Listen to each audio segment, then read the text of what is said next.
প্রিয় দর্শক, আপনাদের স্বাগত ইস্পাহানি মির্জাপুর জিরো আওয়ারে।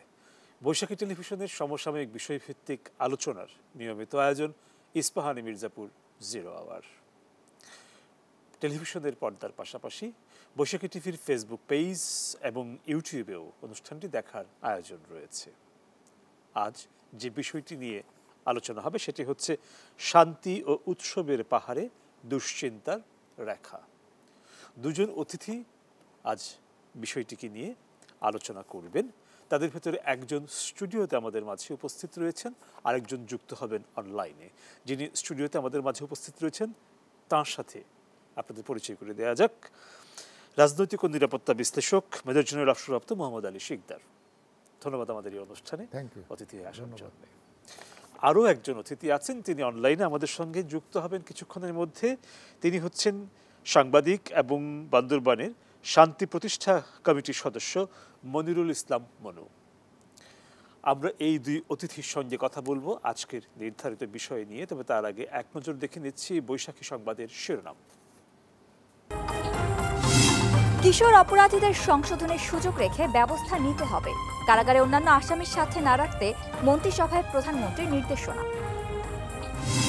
রাজধানীর কমলাপুর রেল স্টেশনে আজ ঈদ যাত্রীদের উপচে পড়া ভিড়। যাত্রীর চাপ বাস টার্মিনালেও। মহাসড়কে যানজট নেই, ফেরিঘাট স্বাভাবিক। ঈদের আগে নতুন টাকা কেনাবেচায় এবারও জমজমাট। রাজধানীর বিভিন্ন স্থানে দাম বেশি নেয়ার অভিযোগ। শেষ মুহূর্তের কেনাকাটায় ব্যস্ত রাজধানীবাসী। বান্দরবানের সন্ত্রাস বিরোধী সম্মিলিত অভিযানে কেএনএফ-এর ৫৫ জন গ্রেফতার। আগ্নেয়াস্ত্র, গোলাবারুদ ও ব্যাংক ডাকাতিতে ব্যবহৃত গাড়ি উদ্ধার। এবং সৌদি আরব সহ মধ্যপ্রাচ্যের দেশগুলোতে রোজার ঈদ আগামী বুধবার। আজ আরবের আকাশে শাওলের চাঁদ দেখা যায়।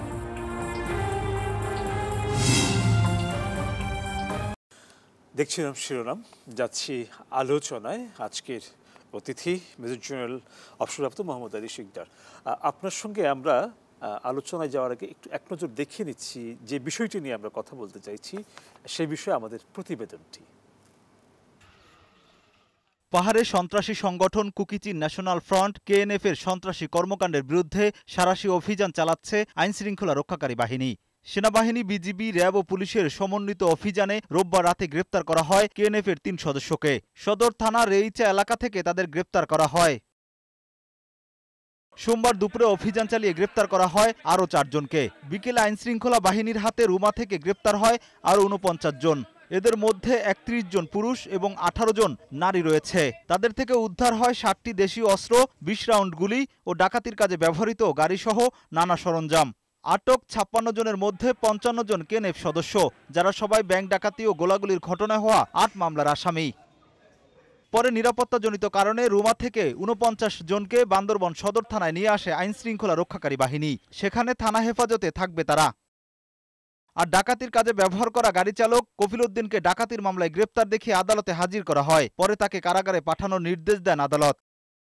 বান্দরবানের বিভিন্ন এলাকায় টহল জোরদার করেছে নিরাপত্তা বাহিনী। নামানো হয়েছে ৪টি সাজোয়া যান। আইনশৃঙ্খলা রক্ষাকারী বাহিনী তাদের সর্বোচ্চ চেষ্টা কিন্তু করে যাচ্ছে এবং সর্বোচ্চ আইন প্রয়োগ যেটা করার সেটাই কিন্তু করবে। কোনো প্রকার কার্পণ্য এখানে আসলে কেউ ঘাটতি রাখবে না। নিরাপত্তা বাহিনীর তৎপরতায় স্থানীয়দের মধ্যে উদ্বেগ, আতঙ্ক অনেকটাই কমেছে। খুলেছে দোকানপাট, কাজে বেরিয়েছে মানুষ।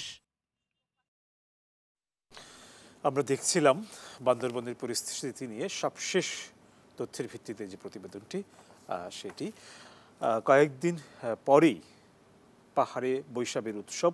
স্থানীয় বিভিন্ন নৃগোষ্ঠীর তাদের নিজস্ব নববর্ষ বরণের আয়োজন নিয়ে যখন ব্যস্ত, যখন উৎসবের আবহ বইছে, তখনই ঘটল এরকম একটি ঘটনা, এবং যেটি আসলে এই উৎসবের ছন্দপতন ঘটিয়েছে নিঃসন্দেহে। এবং শুধু উৎসবের ছন্দপতন ঘটিয়েছে বলেই যে আমরা আলোচনা করতে বসছি তা না। এই ঘটনাটি একটি না, পরপর দুটো ঘটনা। প্রথমে ২রা এপ্রিল একটি ব্যাংকে ডাকাতি হলো রুমাতে, তারপরে থানচিতে হলো ২টি শাখাতে। এবং আমরা দেখলাম যে সেখানে অস্ত্র কেড়ে নিয়ে ছিনিয়ে নিয়ে যাওয়ার ঘটনা ঘটেছে, অর্থ লুট করার ঘটনা ঘটেছে, এবং একজন ব্যাংক ম্যানেজারকেও অপহরণ করা হয়েছিল, যদিও পরে তাকে নিয়ে আসা হয়েছে, আলোচনার ভিত্তিতে তাকে ছাড়ানো সম্ভব হয়েছে। যাই হোক, বিষয়গুলো আপনি জানেন, আমার দর্শকরা মোটামুটি বিষয়গুলি জানে। আমার যে প্রশ্নটা আপনার কাছে রাখছি আলোচনার শুরুতে, সেটি হচ্ছিল যে এটাকে নিছক ডাকাতি হিসেবে আমরা ধরবো, কেএনএফের একটা নিছক ডাকাতি, বা আসলে একটা নিছক আইন শৃঙ্খলা বিষয়ক একটি ঘটনা, নাকি এর ভেতর দিয়ে আসলে কেএনএফ কোনো চ্যালেঞ্জ ছুড়ে দিল বা কোনো বিশেষ বার্তা দিল, সেটি একটু বুঝতে চাইবো আপনার কাছ থেকে।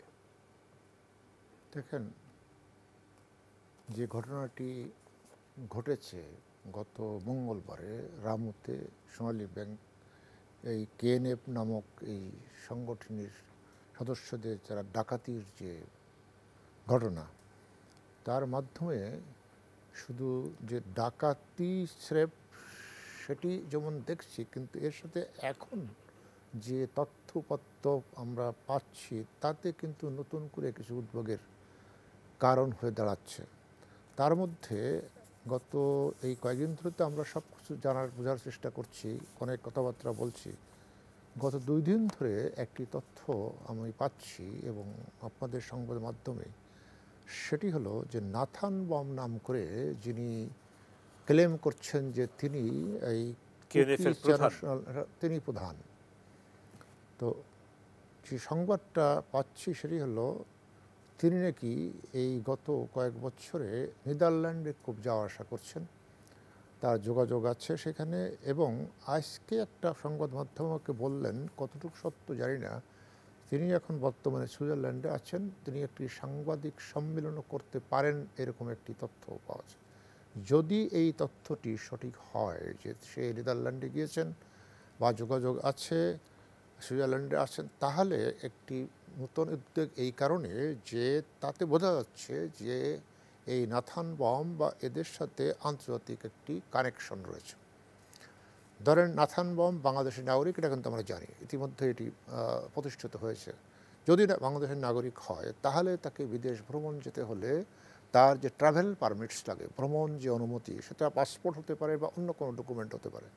সাধারণত এখন পাসপোর্টে হয়। তাহলে সে কি বাংলাদেশে পাসপোর্ট নিয়ে সেই সব দেশে যাচ্ছে, নাকি তার বাংলাদেশের পাসপোর্ট নেই, অন্য কোনো দেশের মাধ্যমে কোনো পারমিট নিয়ে বা কোনো ট্রাভেল ডকুমেন্ট সেই যাতায়াতটি করছে? এটি গুরুত্বপূর্ণ এই কারণে, তাহলে আমাদের বুঝতে হবে যে এই সন্ত্রাসী গোষ্ঠীর পিছনে বিদেশি কোনো শক্তির সম্পৃক্ততা আছে। যদি সে বাংলাদেশের নাগরিক হয়ে বাংলাদেশের পাসপোর্ট নিয়ে বাংলাদেশের কোনো আপনার যেটাকে বলে আমরা এয়ারপোর্ট বা অন্য কোনো পোর্ট ব্যবহার করে যেতে, সেটি একটি বড় বিষয় যে তাহলে সে কী করে গেল। তার কারণটি হলো 2022 সাল থেকে কিন্তু আমরাই কুকি ন্যাশনাল ফ্রন্ট সম্পর্কে আমাদের জানতে পারছি এবং তাদের যে অপতৎপরতা সেটাও কিন্তু আমরা জানতে পারছি, এবং সেটা যে বাংলাদেশের নিরাপত্তা, পাহাড়ের জনগণের জন্য একটা বড় ধরনের হুমকি, সেটাও কিন্তু আমরা বুঝতে পেরেছিলাম। তাহলে এই বিষয়টি কিন্তু বান্দরবনে র্যাব অনেকগুলো অভিযান চালিয়েছে এবং সেখানে কেএনএফ এর বেশ কিছু সদস্য ধরাও পড়েছে। সেটা তো এই ধরনের তাদের সঙ্গে জিজ্ঞাসাবাদে একটি জঙ্গি সংগঠনকে প্রশিক্ষণ দেওয়ার একটা বিষয় 2022 সালে কিন্তু আমরা জেনেছিলাম। 2022 সালে কিন্তু আমরা জেনেছিলাম যে আনসারুল হিন্দাল আল শরিকিয়া যে একটি জঙ্গি সংগঠন, আসলে এই জঙ্গি সংগঠনের সবার তো গোড়া এক, সব এক এবং অভিন্ন। আনসারুল ইসলাম বলে যে জঙ্গি সংগঠনটা বাংলাদেশে বহুদিন ধরে আমরা সুপরিচিত, বহু অপকর্ম তারা করেছে, তাদেরই একটি অংশ সেটা কিন্তু তখনই আমরা জেনেছি। তো তখন তারা ওখানে যেয়ে এই কুকি ন্যাশনাল ফ্রন্টের পৃষ্ঠপোষকতা বলা যায় অথবা তাদের আশ্রয় প্রশ্রয় সেখানে প্রশিক্ষণ নিয়েছে টাকার বিনিময়ে। তো সেটি কিন্তু আরেকটি তার কারণ, আরেকটি দুশ্চিন্তার কারণ এই কারণে যে আমরা বাংলাদেশের জঙ্গি সন্ত্রাসী যে গোষ্ঠীগুলো আছে তাদের সাথে আমাদের পরিচিত আছে। তো তাহলে এইখানে এদের সাথে একটা সংযোগ স্থানের মধ্যে আরেকটি বিপজ্জনক বার্তা আসে, সেটি হলো এই যে এরা এই বাংলাদেশের ওই ইসলামের জঙ্গি সন্ত্রাসী গোষ্ঠীরা এই যে পাহাড়ির যে সন্ত্রাসী গোষ্ঠী, সেটা আপনি কেএনএফ বলেন বা এই যে আন্তঃসীমান্তর পেরিয়ে মিয়ানমারের ভিতরে যে সন্ত্রাসী গোষ্ঠী আছে, যেটা মিয়ানমারের সরকারের বিরুদ্ধে এক ধরনের সশস্ত্র বিদ্রোহ চালাচ্ছে, ভারতের মিজোরামে বা মণিপুরে আছে, তাদের সাথে যদি সংযোগ স্থাপিত হয় তাহলে তাদের মাধ্যমে এই ইসলামিক উগ্রবাদী জঙ্গি সংগঠনের অস্ত্র গোলাবারুদ পাওয়ার একটা চ্যানেল সৃষ্টি হয়ে যায়। সেটি কিন্তু আরেকটি উদ্বেগের জায়গা। সুতরাং সেই ঘটনা যখন প্রকাশিত হলো 2022 সালে, তখনই আমাদের কানটা খাড়া হওয়া উচিত ছিল সবাই। না, হ্যাঁ। আমরা 23-এ যখন দেখলাম যে বেশ কয়েকটি টানা অভিযান হলো, তারপরে আমরা কিন্তু অতটা তাদের তৎপরতা আমরা দেখিনি। এবং কিন্তু তৎপরতা না দেখলেই যে আপনি যদি মনে করেন যে বোধহয় সমস্ত শঙ্কা কেটে গেছে, তারা ভালো মানুষ হয়ে গেছে, এটা নিরাপত্তার জায়গা থেকে যদি আপনি দেখেন তাহলে এটি ভাববার কোনো কারণ নেই। কারণ তাদের তো আপনি সবাইকে আত্মসমর্পণ করতে পারেননি। তারা তো এসে আপনাদের সাথে আত্মসমর্পণ করেনি বা একটা না আমরা আর এর মধ্যে নাই, সবাই সারেন্ডার করলাম, অস্ত্র সেরকম ঘটনা তো ঘটেনি। তাহলে তারা তো ছিল। তো সুতরাং আর যেহেতু এই যে বিষয়টি কিন্তু নতুন নয়, যে এই যে পার্বত্য চট্টগ্রামে এই যে সন্ত্রাসী গোষ্ঠীগুলো আমাদের সীমান্তের অর্থাৎ আন্তঃসীমান্ত যোগাযোগের বিষয়টি, ওই যে সীমান্তের উপরে মিয়ানমার এবং ভারতে যে সমস্ত সন্ত্রাসী গোষ্ঠীগুলো রয়েছে তাদের সাথে যোগাযোগের বিষয়টা নতুন নয়। এবং আমরা কিন্তু পার্বত্য চট্টগ্রাম একসময় আমরাও কর্তব্য পালন করেছি, অত্যন্ত কঠিন সময়ে শান্তি বাহিনী যখন এখানে অত্যন্ত তৎপর ছিল 1988-1989 সালে। তো তখনও কিন্তু আমরা দেখেছি যে তখনও কিন্তু ভারতের উত্তর পূর্ব অঞ্চলের সন্ত্রাসী গোষ্ঠী ছিল, সশস্ত্র উদ্রব ছিল, আসাম বলেন, মিজোরাম বলেন, তখনও কিন্তু আমরা দেখেছি। এবং এখনও যেটা দেখছি সেটা হলো যে ওই মিয়ানমারের সন্ত্রাসী গোষ্ঠীরা যখন মিয়ানমার সেনাবাহিনী অথবা তাদের নিরাপত্তা বাহিনীর কর্তৃক ধাওয়া খায়, টিকতে পারে না, তখন কিন্তু সীমান্ত ক্রস করে তারা বাংলাদেশের ভিতরে এসে আশ্রয় নেয়। আবার ভারতের যারা আছে তারাও ভারতের নিরাপত্তা বাহিনীর যখন টিকতে না পারে, ধাওয়া খায়, তখন বাংলাদেশের ভিতরে এসে আশ্রয় নেয়। আর বাংলাদেশের যারা এখানে আমাদের নিরাপত্তা বাহিনীর সাথে টিকতে না পারে তারা কিন্তু ওই পাশে আশ্রয় নেয়। অর্থাৎ তাদের একটা আন্তঃসীমান্ত যোগাযোগ, একটা সহ অবস্থান এই তিন দেশের যে সন্ত্রাসী তাদের মধ্যে আমরা কিন্তু পরিলক্ষিত বিগত সময় করেছি, এখনো করেছি, এবং এটিও কিন্তু এখনো বান্দরবানের ঘটনার পরে পররাষ্ট্রমন্ত্রী একদম পরিষ্কার করে বলেছেন যে এই সীমান্তের ওপারের সন্ত্রাসী সংগঠনের সঙ্গে কুকি ফ্রন্টের একদম সম্পর্কের জায়গাটি তিনি সেটা স্পষ্টভাবে বোঝা যাচ্ছে। এবং আপনি যদি দেখেন যে গত মঙ্গলবারে তারা যে ঘটনাটি ঘটালো, সেখানে কিন্তু আমাদের কাছে স্পষ্ট মনে হচ্ছে তাদের এই ঘটনার উদ্দেশ্য ছিল কি টাকা লুট করা। সারা কিন্তু কোনো মানুষের উপরে বা আমাদের ওখানে নিরাপত্তা প্রহরী ছিল তাদের উপরে কিন্তু কোনো আক্রমণ করে নাই, কোনো গুলি চালায়নি। তো টাকাই নেওয়া ছিল তাদের উদ্দেশ্য, আর অস্ত্র। সুতরাং সেই দুটি তারা কিন্তু নিয়ে গেছেন এবং পরের দিন আবার কিন্তু একই উদ্দেশ্য, অর্থাৎ টাকা নেওয়ার জন্য। সেখানে কিন্তু তারা কোনো মানুষের প্রতি বা ওইখানে যারা প্রহরী ছিল নিরাপত্তা তাদের প্রতি কোনো আক্রমণ তারা করেনি। সুতরাং এই টাকা এবং অস্ত্র নেওয়া ছিল উদ্দেশ্য। সেখানে আরেকটি বিষয় আমাদের মধ্যে আসে, তাহলে কি এরা এই টাকা আর এই অস্ত্র নিয়ে তাদের উদ্দেশ্যটা কী হতে পারে? এখন সেই আরেকটি প্রশ্ন আসে যে এটা কি তাই যে এরা আসলে এই মিয়ানমারের বা ভারতের যে সন্ত্রাস গোষ্ঠী তাদের একটি প্রক্সি হিসাবে এখানে কাজ করছে কিনা? অর্থাৎ তোমরা এখানে তৎপরতা চালাও, অস্ত্র টাকা পয়সা করে আমাদের সাথে আদান প্রদান করো। তাতে হবে কি, ধরেন এই যে পার্বত্য চট্টগ্রামের এই যে বম জাতি গোষ্ঠী, লুসাই, পাংখোয়া, আর ক্ষুদ্র ক্ষুদ্র অনেক আছে, এই সমস্ত একেবারে পাহাড়ের ভিতরে এখানে যে যুবক শ্রেণী আছে তারা অনেকেই হয়তো কর্মসংস্থান এই সমস্ত অনেক সংকট থাকতে পারে, এবং তাদেরকে এই টাকা পয়সার দিকে প্রলোভন দিয়ে মাসিক মাসোয়ারা বা বেতন ইত্যাদি লোভনীয় টাকার অফার দিয়ে তাদেরকে দলে ফেরানো। সুতরাং এই যে জায়গাটি আপনি একটা বললেন যে 2022 সালের পরে তাদের খুব একটা বেশি তৎপরতা দেওয়া যায়নি, আবার তারা সরকারের সাথে বা সরকারের প্রতিনিধিদের সাথে একটা শান্তি আলোচনা অনেকই হচ্ছিল। এখন যেটা আমরা শান্তি প্রতিষ্ঠা কমিটিও হয়েছিল, কিন্তু আপনি এটি শান্তি প্রতিষ্ঠা কার সাথে করবেন? একটা সন্ত্রাসী গোষ্ঠীর সাথে। একটা যিনি ধরেন তারা যদি বাংলাদেশের নাগরিক হয়ে থাকে, তারা যদি কোনো দাবি দাওয়া থাকে, তাদের কোনো অভাব অভিযোগ বঞ্চনা থাকে, তারও কিন্তু কতগুলো স্তর আছে। আপনি একটা যাবে সশস্ত্র যে জায়গাটি সেটা সর্বশেষ স্তর।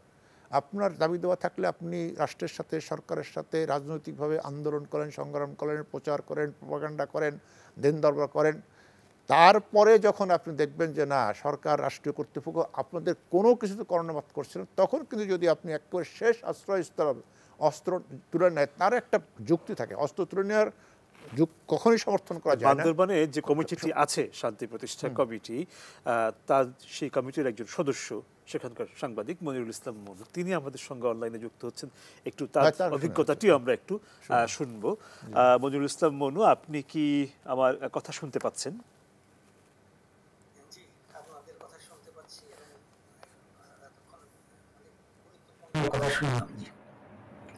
তো আপনাদের যে কমিটি আছে শান্তি প্রতিষ্ঠা কমিটি, যারা লম্বা সময় ধরে কথা বলছিলেন আমাদের এই সংকটের একটি সুরাহার জন্য কেএলএফ এর সঙ্গে, তো আপনাদের কি মনে হয় যে হঠাৎ করে কি এমন হয়ে গেল, বা কেনই বা হঠাৎ করে এভাবে ব্যাংক থেকে অর্থ লুট, অস্ত্র লুট? আমরা এই প্রসঙ্গটি নিয়ে কথা বলছিলাম আমাদের স্টুডেন্ট থাকা অতিথির সঙ্গে, একটু আপনার কাছ থেকে বুঝতে চাই, জানতে চাই। শান্তি প্রতিষ্ঠা সময়টা কিন্তু খুব দীর্ঘ নয়, কয়েকটি ভার্চুয়াল সংলাপ এবং প্রথম যে আনুষ্ঠানিক শারীরিক সংলাপ, যেটিকে আমরা সরাসরি সংলাপ বলছি, সেই সংলাপটি হয় গত বছরের নভেম্বর মাসের 5 তারিখ। আর এখন এপ্রিল মাসের 5 তারিখ, 5 মাসের একটি জার্নি বলা যায়। এটি খুব বেশি দূরের পথ নয়, কিন্তু বলা যেতে পারে যে এই 5 মাসের আগের যে পরিস্থিতি ছিল পার্বত্য চট্টগ্রামে, বিশেষ করে বান্দরবান এবং রাঙামাটি বিলাসলী অঞ্চলটিকে কেন্দ্র করে, যার ফলে পুরো বান্দরবানের পর্যটন ব্যবস্থাটাই বন্ধ হয়ে গিয়েছিল।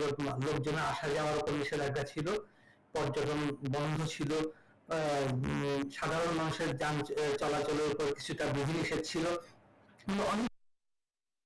একটি পরিস্থিতিতে এলাকার মানুষের কল্যাণের জন্য একটি সিভিল সোসাইটি, বান্দরবান পার্বত্য জেলা পরিষদ চেয়ারম্যান, তিনি উদ্যোগ নিয়েছিলেন কি করা যায় সকল জাতিসত্তার মানুষকে, এখানে এই অঞ্চলে যারা বসবাস করে সকল জাতিসত্তার প্রতিনিধিরা একটি আলোচনা সভায় অংশ নিয়ে তারা একমত প্রকাশ করেছেন যে এদেরকে ফিরিয়ে আনার জন্য একটি শান্তি উদ্যোগ নেওয়া দরকার, এবং একটি কমিটি গঠন হয়েছে। সেই কমিটি 18 সদস্য বিশিষ্ট যে কমিটি, আপনি একটু লক্ষ্য করলে দেখবেন প্রতিটি জাতিসত্তার একজন দুজন করে আছে, এবং সেখানে আছে, আমরা দেখেছি। হ্যাঁ, বম জাতিসত্তা থেকেও 4 জন আছে যারা নিজেরা ধর্মগুরু এবং তাদের সামাজিক প্রতিষ্ঠান প্রধান। এই উদ্যোগটি চলছিল, এবং এই সময়টা যতই বলি কম, কিন্তু এই সময় অর্জনটা আমাদের কাছে মনে হয়েছে অনেক বেশি। যে নভেম্বর মাসের 5 তারিখে প্রথম সরাসরি সংলাপের পর আমরা মার্চ মাসের 5 তারিখে দ্বিতীয় সরাসরি সংলাপটি করি।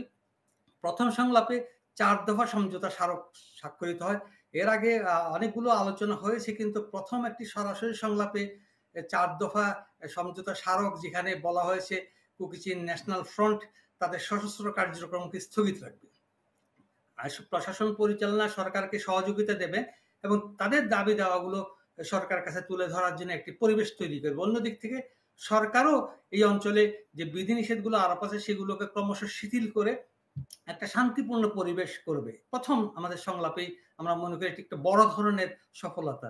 দ্বিতীয় যে সংলাপটি 5ই মার্চ হয়েছে, সেখানেও 7 দফা সমঝোতা স্মারক হয়েছে, যদিও সেখানে আবার তাদের পক্ষ থেকে তাদের পার্টির সেক্রেটারি জেনারেল, যিনি ব্রিগেডিয়ার মোয়া নামে পরিচিত, ব্রিগেডিয়ার জেনারেল মোয়া, তিনি অংশ নিয়েছিলেন। আমরা এবং সরকারের দিক থেকে আমরা ভার্চুয়াল যে সংলাপগুলো ছিল সেখানেও সরকারের প্রতিনিধিরা ছিলেন, সরাসরি যে সংলাপ হয়েছে সেখানেও সরকারের প্রতিনিধিরা ছিলেন, এবং প্রথম বৈঠকে 3 জন থাকলে দ্বিতীয় বৈঠকে এসে 5-6 জন যুক্ত হয়েছে, এবং আমরা আশা করছিলাম যে এই 22 এপ্রিল যে সংলাপটি হবে সেখানে আরো শীর্ষ পর্যায়ে কর্মকর্তারা অংশ নেবেন। তো এবং বলা হয়েছিল যে কোনো দূরত্ব যদি থাকে তৃতীয় সংলাপে তারা সেটা তুলে ধরবেন, কিন্তু সেই সংলাপটি, তৃতীয় সংলাপটি হওয়ার মাত্র কদিন আগে, 16-17 দিন আগে অভাবনীয়ভাবে একটি বড় ঘটনা ঘটেছে। অনেকে এটিকে ব্যাংক ডাকাতি বলছে, আমি ব্যক্তিগত এটিকে ব্যাংক ডাকাতি বলতে চাই না। আমি মনে করি এটি একটা সন্ত্রাসী হামলা, যে হামলা করে তারা তাদের শক্তি জানান দিতে চেয়েছে। ব্যাংকে কত টাকা আছে আমার ধারণা কুকিচিনের লোকজন তা জানে, এবং আপনি খেয়াল করুন যে সময়টিতে মাসিক বেতন হবে, যে সময়টিতে ঈদ বোনাস হবে, ঠিক সেই সময়টিতে তারা এমন একটি ঘটনা ঘটিয়েছে। এবং রুমাতে প্রায় বা পুরো দেশেই এমন হয় যে একটা নির্ধারিত সময় লোডশেডিং হয়, রুমাতে 8টা-9টার দিকে হয়, তারা এই সময়টি বেছে নিয়েছে এবং এই সময়টিতে নামাজে থাকে মানুষজন এবং সরকারি কর্মকর্তা থেকে শুরু করে অনেকেই থাকে, এটি বিধিসম্মত হোক আর না হোক, নিরাপত্তা বাহিনী বা আইন শৃঙ্খলা বাহিনীর লোকজনও নামাজে অংশ নেয়। তারা কিন্তু সময়টি বেছে নিয়েছে। সুতরাং তারা যে খুব ভুল করেছে, তারা হঠাৎ করে করেছে এমনটি ভাবার কোনো কারণ নেই। তারা ম্যানেজারকে ধরে নিয়ে গেছে, ম্যানেজারকে খুঁজে মসজিদ থেকে বের করেছে, তার কাছে চাবি নিয়ে চেষ্টা করেছে। সুতরাং পুরো ব্যাপারটাই তারা পরিকল্পনা করে করেছে। কিন্তু আমরা যারা শান্তি প্রতিষ্ঠা কমিটির সদস্য, এটি তো আমাদের একটা হয়তো কাগজে পরিচয়। আমরা এই অঞ্চলে দীর্ঘদিন কাজ করি এবং যারা কুকিচিন, ন্যাশনাল ফ্রন্ট কিংবা ন্যাশনাল আর্মি, তাদের সবাইকে আমরা চিনি। নাথান বম ব্যক্তিগতভাবে সবার পরিচিত এবং আমি বিশ্বাস করি আমরা যারা এখানে উপস্থিত আছি, আজকে অংশ নিয়েছি, সবাই আমরা তাদেরকে চিনি। সেই জায়গাটিতে একটি সৌহার্দ্যপূর্ণ পরিবেশে যেখানে সংলাপ চলছিল, সরকারের পক্ষ থেকে অনেকগুলো ছাড় দেওয়া হচ্ছিল, সেই সময়ে হঠাৎ করে যে ঘটনাটি ঘটলো, এটি কারোর ধারণার মধ্যে ছিল না। ব্যক্তিগতভাবে এমন মনে হয় যে আপনাদের সঙ্গে আসলে সংলাপের মাধ্যমে একটু সময় নিয়ে কুকিচিন ন্যাশনাল ফ্রন্ট নিজেদেরকে সংগঠিত করছিল, সংলাপটিকে তারা একটা ঢাল হিসেবে নিয়েছিল, এরকম কি মনে হয়? এটি বলা হচ্ছে এবং এটি খুব বেশি যে অমূলক তা নয়। যেহেতু সরকার অত্যন্ত আন্তরিক, আমরা যতটা জানি, আমরা যাদের সাথে কথা বলেছি, সরকার যারা আমাদের সাথে কাজ করেছেন, আমরা জানি সরকার অসম্ভব আন্তরিক ছিল এবং ঝুঁকি নিয়ে এই বৈঠকগুলোতে সরকারি কর্মকর্তারা উপস্থিত ছিলেন। কিন্তু এটি যেটি বলা হচ্ছে, এটি সত্য মিথ্যা জানি না, কিন্তু অমূলক নয় এটি আমি বলতে পারি। যে এই সংলাপ এবং আমাদের মধ্যে একটা সৌহার্দ্যপূর্ণ সম্পর্ক থাকা, দুদিন আগে একদিন আগেও আমাদের সাথে যাদের কথা হয়েছে, তারা হুট করে এত বড় একটা সন্ত্রাসী কর্মকাণ্ড করবে, 100-র মতো সশস্ত্র সদস্য সেখানে ঢুকে যাবে, একটি সরকারি প্রতিষ্ঠানে ঢুকে পড়বে, মসজিদে ঢুকবে, ব্যাংকে ঢুকে অস্ত্র লুট করবে, এটি আসলে আমার ধারণা যে এই অঞ্চলে যারা বসবাস করে কিংবা শান্তি প্রতিষ্ঠা কমিটির সাথে যুক্ত কিংবা যারা শান্তিকামী মানুষ বা রাজনীতি সচেতন মানুষ, কারোরই ধারণার মধ্যে ছিল না। সুতরাং তারা যে শান্তি সংলাপটিকে কৌশলগতভাবে তাদের পক্ষে নিয়ে যাচ্ছিল না, এটি বলা যাবে না, এটি হতে পারে। আরেকটি প্রশ্ন, একটু বিরতিতে যাব, তার আগে আপনার কাছ থেকে একটু জেনে নিয়ে বিরতিতে যেতে চাই। সেটি হচ্ছে যে এই যে সংলাপ চলছিল, আপনারা কিন্তু এই হামলার ঘটনার পরে আনুষ্ঠানিকভাবে জানিয়েছেন যে আপনারা তাদের সঙ্গে আর আলোচনা অব্যাহত রাখবেন না। তাহলে তো তাদের সঙ্গে কি আলোচনার সমস্ত জায়গাটাই বন্ধ হয়ে গেল? এবং সেক্ষেত্রে তো আসলে অভিযান ছাড়া কি আর কোনো বিকল্প থাকছে? একটু সংক্ষেপে আপনার কাছ থেকে শুনতে চাই। যে আমরা প্রথমে আমরা এতটা ক্ষুব্ধ ছিলাম যে আমরা শান্তি প্রতিষ্ঠার উদ্যোগটি বন্ধ করে দিতে চেয়েছিলাম, শান্তি প্রতিষ্ঠা কমিটির কাজকেই আমরা বিলুপ্ত করতে চেয়েছিলাম। কিন্তু পরবর্তীতে আমরা এলাকার স্বার্থ চিন্তা করে এবং তারা যে ঘটনাটি ঘটেছে তার প্রতিবাদ স্বরূপ আমরা মনে করেছি শান্তি সংলাপ এই মুহূর্তে চলতে পারে না, এটি আইন শৃঙ্খলা লঙ্ঘন, রাষ্ট্রের বিরুদ্ধে একটি অবস্থান। আমরা বলেছি শান্তি সংলাপ আমরা আর করতে চাই না।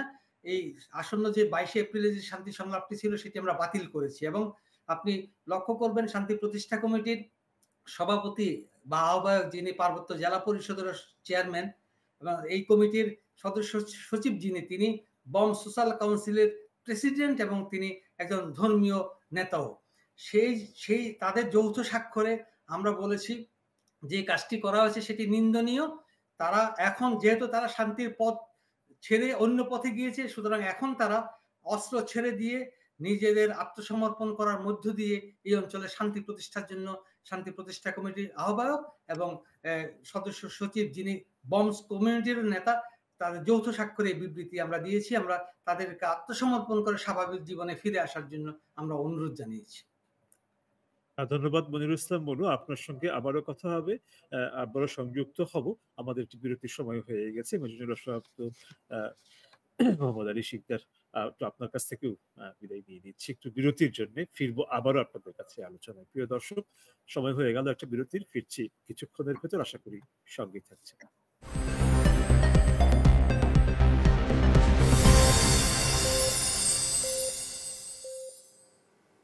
প্রিয় দর্শক, আপনাদের আবারও স্বাগত ইস্পাহানি মির্জাপুর জিরো আওয়ারে। ধন্যবাদ বিরতির সময়টুকু আমাদের সঙ্গে থাকার জন্য। ফিরছি আবারও আলোচনায়। জনাব শব্দ মোহাম্মদ আলী শিকদার, এবার আপনার কাছে ফিরছি।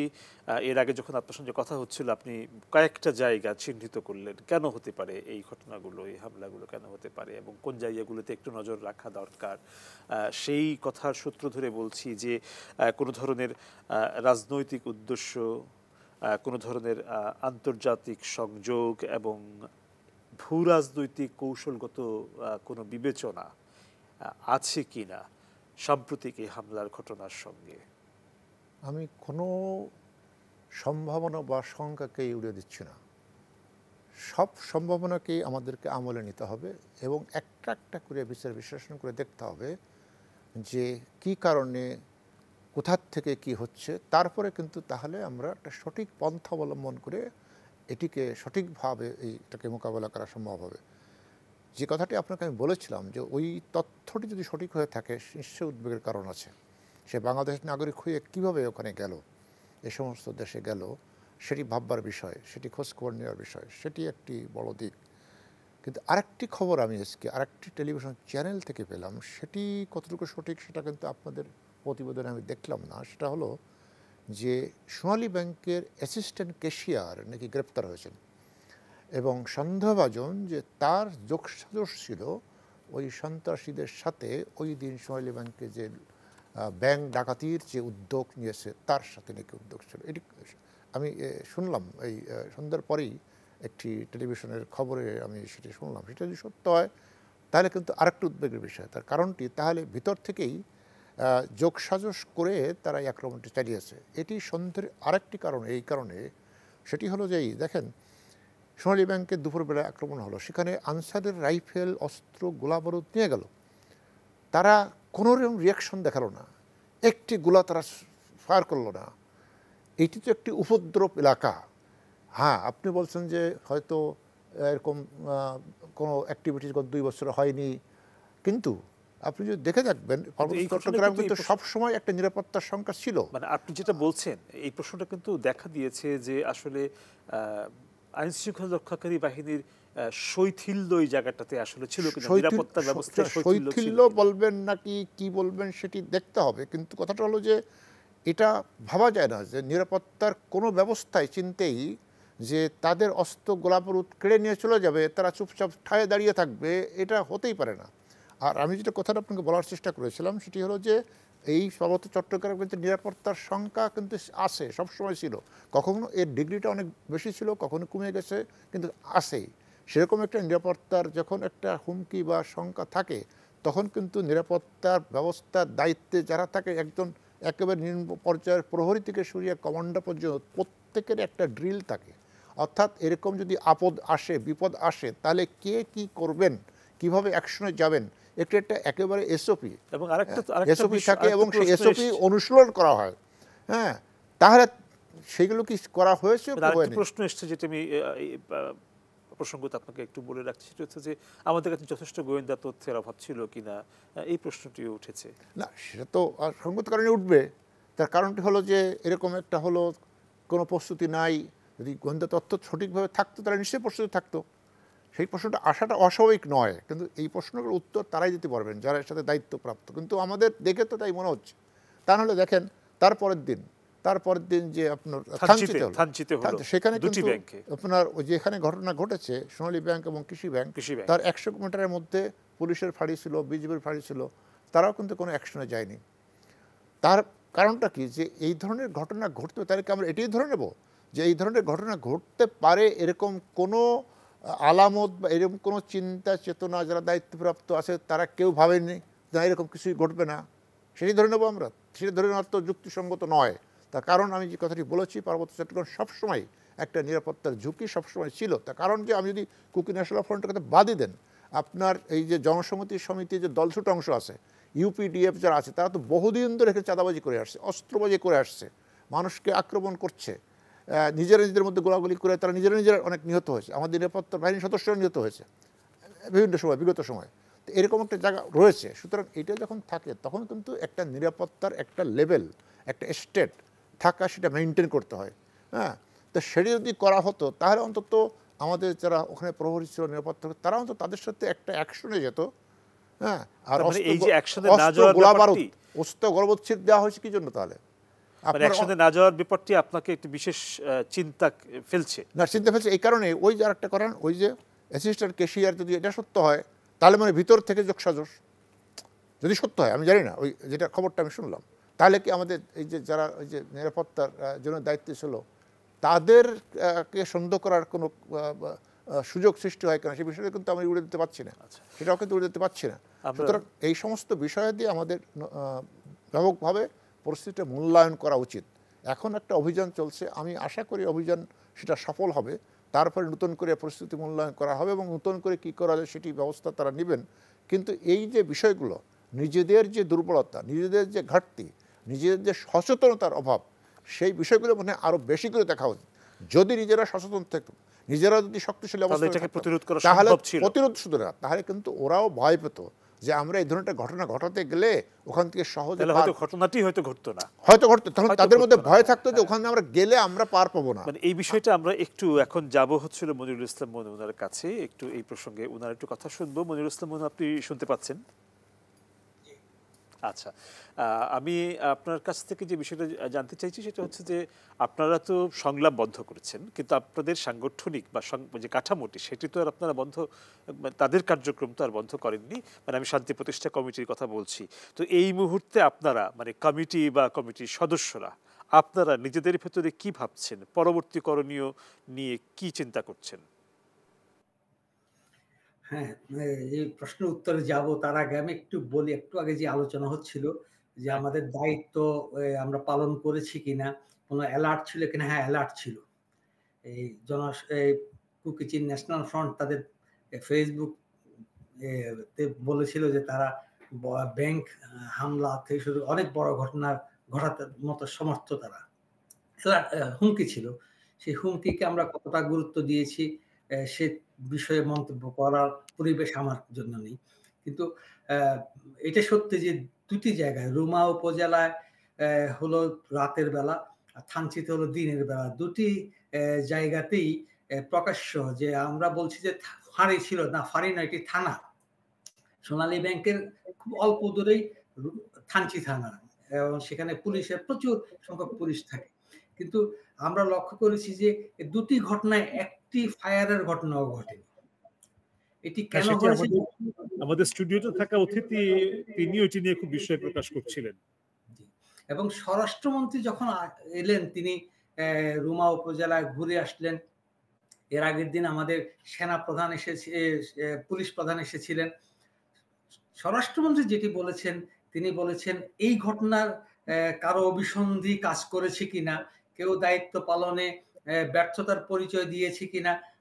তিনি বলেছেন যে আমরা যেমন সন্ত্রাস দমনে পদক্ষেপ নেব, ঠিক তার পাশাপাশি এই ঘটনাগুলোকে আমরা অত্যন্ত দায়িত্বের সাথে পর্যালোচনা করে কারো কোনো দায় দায়িত্ব ঘাটতি ছিল কিনা। কিন্তু আমরা যদি আমি শান্তি প্রতিষ্ঠা কমিটির সদস্য বাদই দিই, আমি এই অঞ্চলে দীর্ঘদিন যাবৎ গণমাধ্যমে কাজ করি এবং সাধারণ মানুষ হিসেবে কাজ করি। সাধারণ মানুষের যেই ধারণা, এবং আপনি আমি সবাই ধারণা করতে পারি, এত বড় দুটি ঘটনা যদি একটি ফায়ার ছাড়া, একটি প্রতিবাদ ছাড়া যায়, তাহলে এটি কিসের ইঙ্গিত হতে পারে? এটি আমাদের নিরাপত্তা বিশ্লেষকরা ভাববেন, আমাদের গোয়েন্দারা ভাববেন। কিন্তু আমাদের কাছে মনে হয়েছে এই ঘটনাটি একটি নজিরবিহীন ঘটনা। এবং যেটি আমাদের সহকারী ক্যাশিয়ারের কথা বলছি, আলোচনা হচ্ছিল, তিনি গ্রেপ্তার হয়েছেন আজ। তাকে যৌথ বাহিনী যে কম্বিং অপারেশন, তাকে গ্রেপ্তার করা হয়েছে। দেখুন যে কুকিচিন ন্যাশনাল ফ্রন্ট বা ন্যাশনাল আর্মি, তারা যে জনজাতিদের নিয়ে প্রতিষ্ঠিত, তাদের একজন গুরুত্বপূর্ণ মানুষকে, এবং কুকিচিনদের আসলে খুব বড় শক্তি হচ্ছে রুমা উপজেলায়, এবং তারা সেখানকারই মানুষ, অন্য এলাকারও কিছু আছে কিন্তু রুমা উপজেলারই মানুষ। সেরকম একটি প্রধান ব্যাংক, সোনালী ব্যাংক হচ্ছে, যে জায়গায় বাংলাদেশ ব্যাংক নেই সে জায়গায় সোনালী ব্যাংক বাংলাদেশ ব্যাংকের দায়িত্ব পালন করে, তারা লিড ব্যাংক হিসেবে কাজ করে। সেরকম একটি জায়গায়, ক্যাশের মতো জায়গায়, যেখানে নানা তথ্যগুলো আসে, কত টাকা থাকে, কত টাকা থাকবে না, কিভাবে খোলা যায়, সে তথ্যগুলো যেখানে থাকে, সেখানে লোক নিয়োগের ক্ষেত্রে, লোক পদায়নের ক্ষেত্রে বোধহয় আমরা দায়িত্বের পরিচয় দিইনি, যার ফলে সব মিলে একটু মানে আসলে সব জায়গাতেই কেমন যেন একটা ধোঁয়াশা, একটা অস্পষ্টতা, একটা প্রস্তুতি না থাকা, কিংবা অনেকগুলো প্রশ্ন তৈরি হওয়ার মতো ধোঁয়াশার হ্যাঁ, সৃষ্টি। হ্যাঁ, তাহলে এটা বিষয় এখানে এক্সিস্ট করছে এই পুরো পুরো ঘটনার ঘটনার ভিতরে। ভিতরে। মনিরুল ইসলাম মনু, আমরা আবারও আসবো আপনার কাছে। আমরা একটু বিরতিতে যাচ্ছি, বিরতির পর ফিরবো সময় হয়ে গেল একটা বিরতি, ফিরছি কিছুক্ষণের ভেতর, আশা করি সঙ্গেই থাকছেন।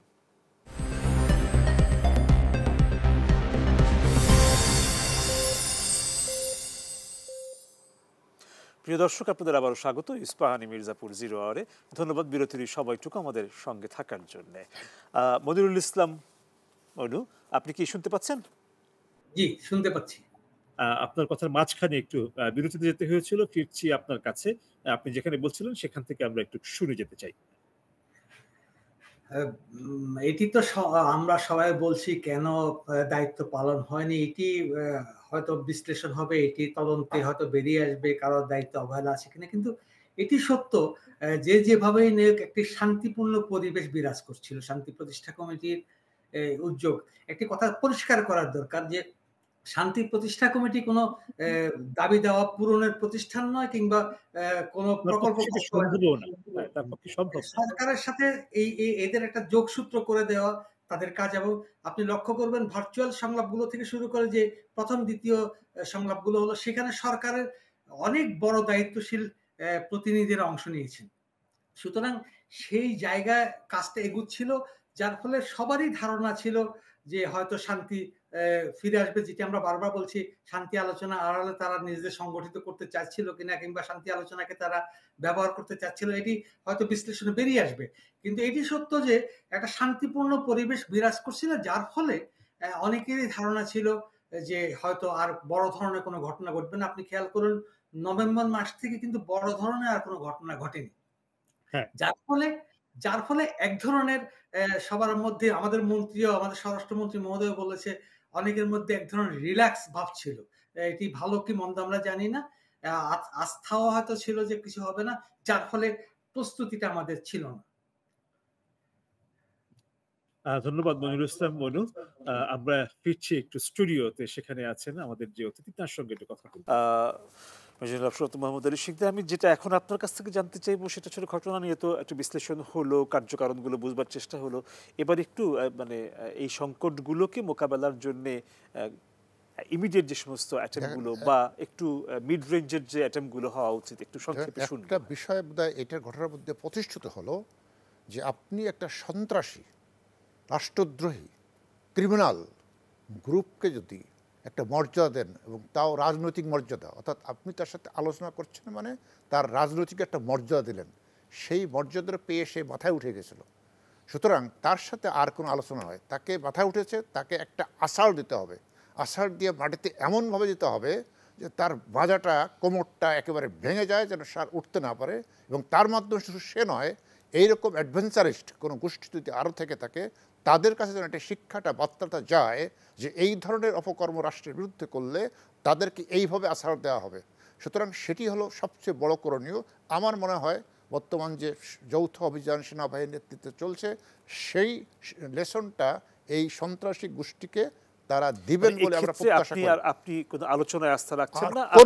আপনি মনে করছেন যে এই সংকট সমাধানের রাস্তা অভিযান, আলোচনা নিয়ে তারা একটা রাজনৈতিক মর্যাদা পাওয়ার কারণে তারা শক্তি বৃদ্ধি করে তারা এটাকে দুর্বলতা মনে করছেন, এবং তার জন্যই তারা এই ধরনের আঘাত করছেন। দেখেন, শান্তি বাহিনী বাংলাদেশে 1976 সাল থেকে 1997 সালের 2 ডিসেম্বর পর্যন্ত 5 বছর চট্টগ্রামে অপতৎপরা চালিয়েছে। তারা শক্তি, তাদের শিকড় অনেক গভীর ছিল, এদের মতো শিকড়হীন ছিল না। তারাও কোনো দিন এত বছরে একটা প্রকাশ্য কোনো সরকারি প্রতিষ্ঠানের উপরে এইভাবে আক্রমণ করেননি। তারা যা করেছে, চোরাগুপ্ত হামলা করেছে, নানাভাবে করেছে, গোপনে করেছে, রাত্রেবেলা করেছে, সামনাসামনি কখনো কোনো আক্রমণ করতে পারে, কিন্তু এরা এই আক্রমণটি করেছে। সুতরাং সেই জায়গাটা বিবেচনা করে এদেরকে আর কোনো ছাড় নাই, কোনো আলোচনায় বাংলাদেশের সেই সক্ষমতা রয়েছে।